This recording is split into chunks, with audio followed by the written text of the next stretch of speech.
Hey guys, welcome back to our channel, and this is the fourth stop of our 3 Michelin-star honeymoon tour. In this video, we're going to be reviewing Arzak. It's pretty much a culinary institution in Spain since the 70s. Pretty much a bucket list restaurant for us. Right. We were in Spain, and so we knew once we had the opportunity, we had to check it out. Yeah. The Arzak restaurant was made famous by Juan Marie Arzak, who then passed it on to his daughter, Elena Arzak. Yeah, we'd heard about it because Anthony Bourdain featured it in one of his episodes. So we were super excited. And, you know, any restaurant that has 3 Michelin stars, you're going to have high expectations going into it. Right. Unfortunately, we came here to tell a different story. We wanted to love it. We really wanted to. We were really excited.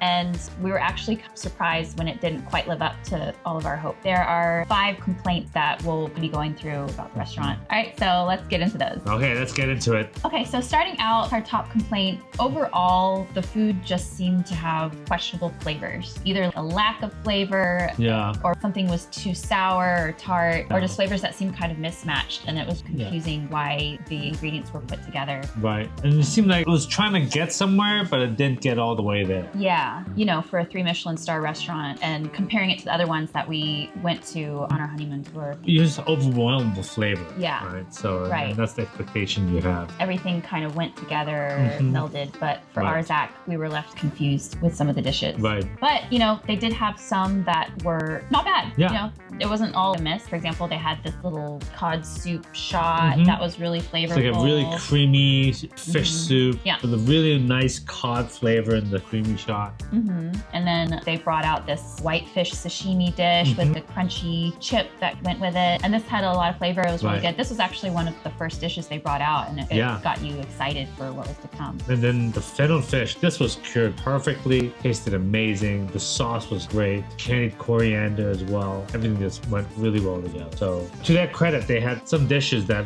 you know, really hit the nail. Yeah, in fact, this last one I actually wanted more of. Yeah, for sure. Really good. But then a lot of the other dishes, for example, this one, Chinese bread with aji, it was just plain bread, honestly. Nothing in the middle, a little bit of shavings on the top, but it really wasn't strong enough for flavor. It just felt like regular bread. Yeah, just regular bread. Nothing special at all. Just a little tartare with some cheese. Yeah, I mean, it was okay. Again, the expectations were high. You're comparing itself with peers. You're not comparing them against nobody.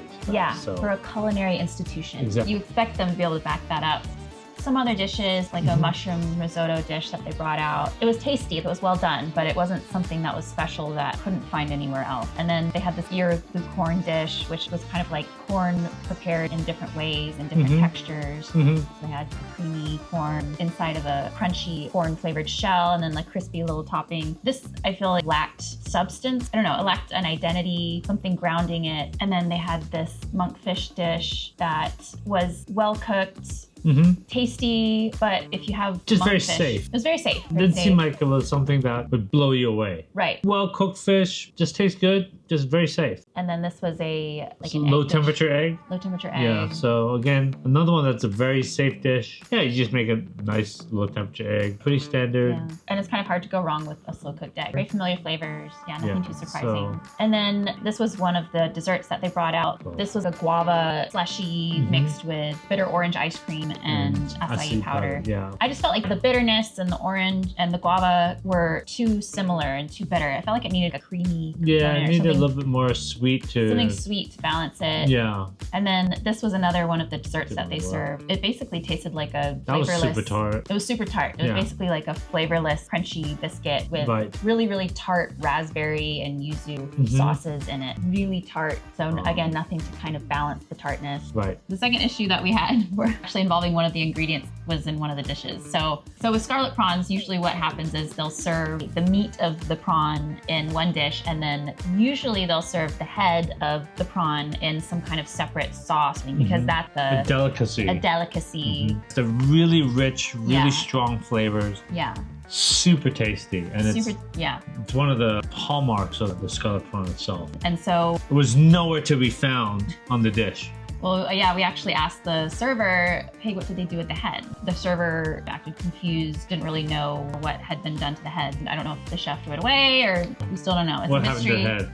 Yeah. I sincerely hope they saved it because it would be such a crime if they threw it away. But bottom line is, the scalloped prawns did not have no head cheese. That. Okay. I want head cheese in my prawns. That cheese. Hey. And that's a crime in itself. Right. Okay, and then our third issue that we had with Arzak was their lack of consideration for dietary restrictions. So I don't eat onions, and usually when you go to a Michelin restaurant, they always ask you what are your restrictions. And this is when we made the reservations online, I actually filled out the form indicating that she doesn't eat onions. And as we sat down, the wait staff again asked us, the lady does not eat onions, is that correct? And we confirmed it. And then lo and behold, one of the dishes they served in the beginning was an onion tower. It's like a big giant onion ring, which is pretty tasty if you like onions. But if you don't like onions, It's gonna be a bad time. that's not a good time at all. Very, very bad time.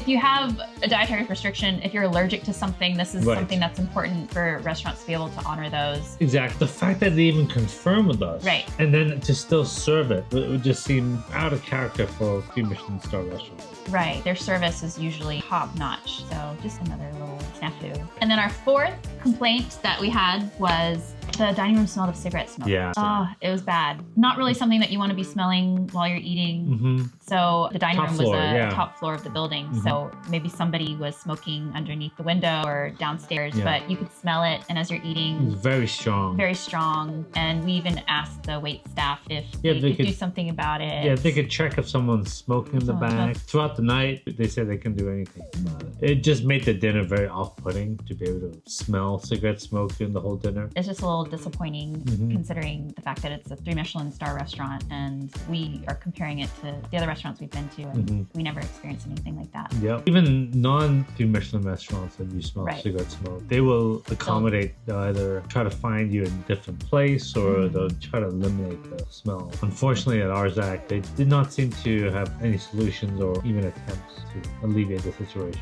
Very unfortunate. And our fifth and final complaint at Arzak was actually the hospitality.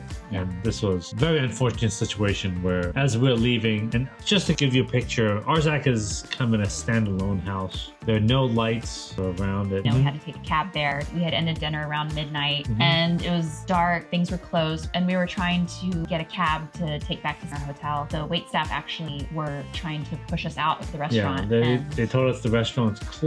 And they wanted us to wait outside of the building for the cab. So as tourists, we were a little bit uncomfortable with that. You know, we're unfamiliar with the territory. Yeah, and it felt very strange at a 3 Michelin-star restaurant. They had space, they had a waiting area. It wasn't something they were even offered. It wasn't until I insisted for safety reasons to wait inside that they would accommodate and let us wait for a cab. At other restaurants, they'll call cabs, they make sure you're in the cab. They really make you feel welcome. It was just a very odd experience to have at Arzak.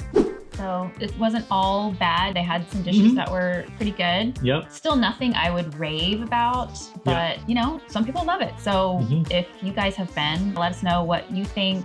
Does anybody agree with us? Or do you have a completely different experience? Let us know. We'd love to hear about it. Yeah, this was the fourth and final restaurant on our Michelin-star tour of our honeymoon. Thank you guys so much for watching. We hope you've enjoyed. Please click like and subscribe if you like our content. We'll be doing more of these reviews. So we'll see you in the next one. Bye.